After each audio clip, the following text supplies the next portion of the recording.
क्या नाम है सर आपका? अंकित सिंह। कहाँ से हैं आप?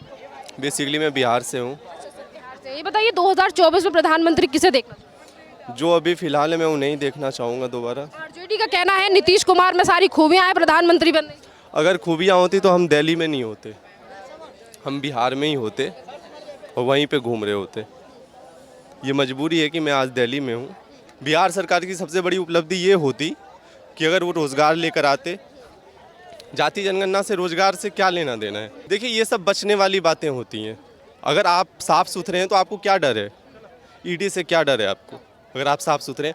और जहाँ तक चारा घोटाला की बात है, वो तो सुप्रीम कोर्ट का ऑर्डर आया था, वो तो सुप्रीम कोर्ट का ऑर्डर था, उसमें बीजेपी क्या करेगी?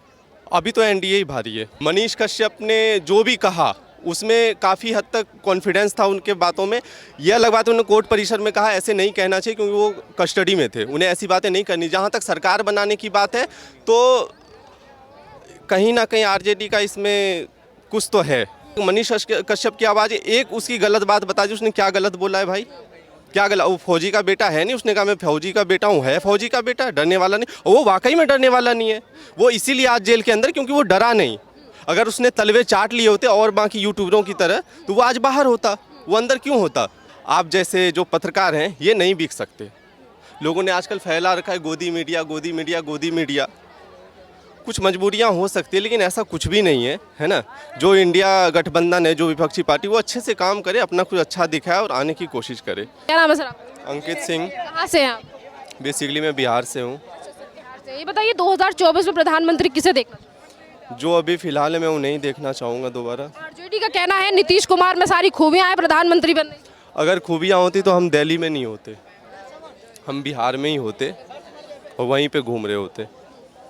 ये मजबूरी है कि मैं आज दिल्ली में हूँ, इसलिए आई डोंट लाइक आरजेडी या फिर जो भी वो। अच्छा ये बताइए इन दिनों बिहार में जातीय जनगणना हुई है जिसको लेकर नीतीश कुमार कहते हैं, उनकी सरकार की तरफ से ये दावे किए जा रहे हैं कि जो जातीय जनगणना हुई है वो बिहार और बिहार सरकार की सबसे बड़ी उपलब्धि है। मैं नहीं मानता। बिहार सरकार की सबसे बड़ी उपलब्धि ये होती कि अगर वो रोज़गार लेकर आते। जाति जनगणना से रोज़गार से क्या लेना देना है? जाति जनगणना से क्या हो सकता है? जातिवाद के अलावा कुछ नहीं हो सकता, कुछ नहीं हो सकता। 2024 में मोदी जी की सरकार पलटने वाली है। वो तो देखी जाएगी, जनता पर डिपेंड है। लेकिन जहाँ तक जातिवाद, ये जो जाति जनगणना की आप बात कर रहे हैं, इसे कुछ नहीं होना। नंबर 1 बना रहे हैं, बिहार में सुशासन की सरकार चला रहे हैं।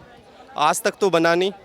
आरजेडी 15 साल रही, जदयू भी 15 साल रही, आज तक तो बनी नहीं, तो आगे कैसे बन जाएगा? कह रहे हैं ईडी सीबीआई के जो लालू यादव के ऊपर छापेमारी हो रही है या फिर गिरफ्तारियां हो रही हैं, चाहे फिर वो चारा घोटाला हो या फिर नौकरी के बदले जमीन हो, उस पर भी कहा जा रहा है कि दबाव बनाया जा रहा है, नीतीश कुमार से डर गए मोदी जी। देखिए ये सब बचने वाली बातें होती हैं। अगर आप साफ़ सुथरे हैं तो आपको क्या डर है?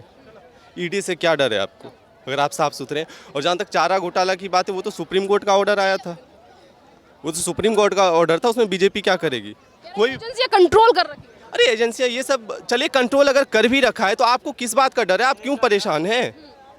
सत्य को प्रमाण की जरूरत नहीं होती, आप क्यों परेशान? इंडिया है, एक तरफ इंडिया है, क्या लग रहा है कौन किस पे भारी? अभी तो एनडीए ही भारी है। इंडिया को बहुत कुछ करना पड़ेगा, बहुत सारे पैतरे आजमाने पड़ेंगे और ये जातीय जनगणना वाले पैतरों से कुछ भी नहीं होना, कुछ भी नहीं होना। सिर्फ और सिर्फ जातिवाद फैलेगी, जो कि पहले से ही बिहार में फैला हुआ है, बहुत ज़्यादा फैला हुआ है।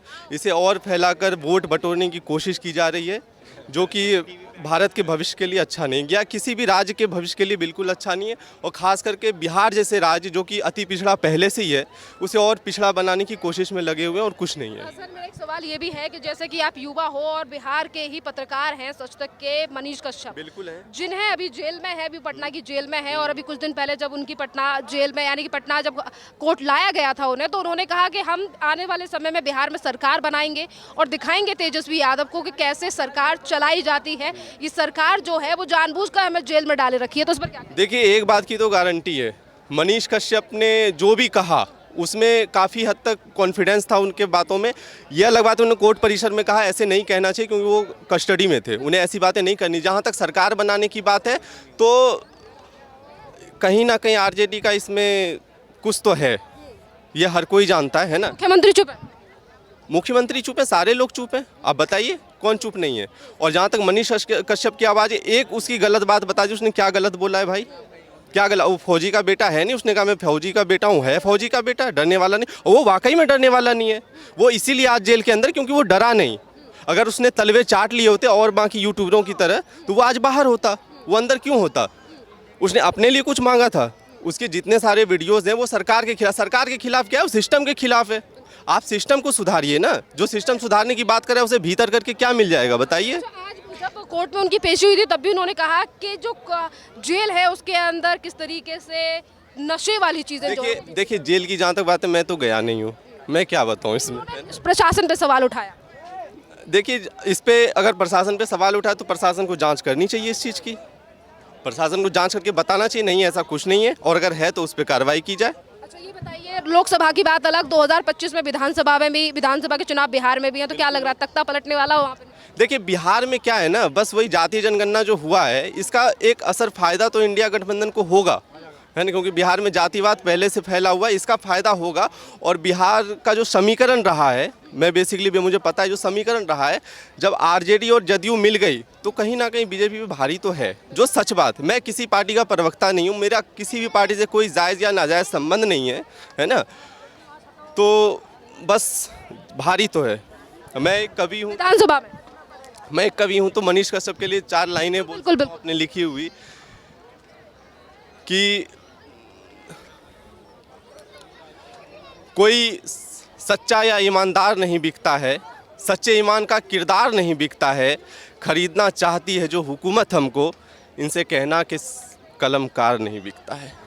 कोई कलमकार या कोई साहित्यकार, आप जैसे जो पत्रकार हैं, ये नहीं बिक सकते।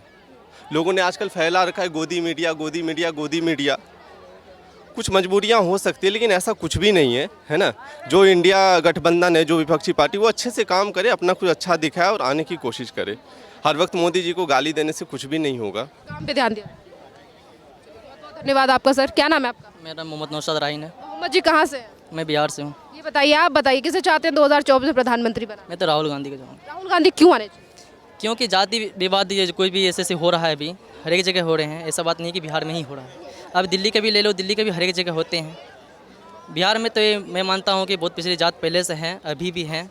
बहुत जगह ऐसे भी हैं कि बहुत अच्छी काम बहुत जगह हुए हैं, तो इसलिए मैं चाहता हूँ कि राहुल गांधी को अगले बार लाऊं। इंडी गठबंधन का हिस्सा है राहुल गांधी, और आप कह रहे हैं राहुल गांधी आने चाहिए। आरजेडी जेडीयू भी हिस्सा है। आरजेडी का कहना है कि नीतीश कुमार ज़्यादा सक्षम है प्रधानमंत्री बनने के। नहीं, आप बताइए, आप बिहार से, कितना काम डेवलपमेंट किया है नीतीश कुमार ने बिहार? कि बहुत काम हुए हैं हमारे इधर, तो बहुत काम हुए हैं। हम बिहार सहरसा जिला से बिलोंग करता हूँ जी। तो अभी जो तेजस्वी यादव की तरफ से, जो डिप्टी सीएम है, उनकी तरफ से जो 10 लाख नौकरियां देने का वादा किया गया था, क्या गया पूरा? अभी तक तो मुझे उतना मालूम नहीं है किया गया या नहीं किया गया है। मैं चाहता हूँ कि अगर राहुल गांधी बोले हैं तो ज़रूर करेंगे। राहुल गांधी नहीं, तेजस्वी यादव बोले। तेजस्वी यादव जरूर करेंगे जी। बहुत बहुत धन्यवाद आपका। कुछ और लोगों से बात करते हैं कि उनका चुनावों को लेकर क्या स्टैंड है और वो क्या चाहते हैं कि 2024 में कौन प्रधानमंत्री बनना चाहिए।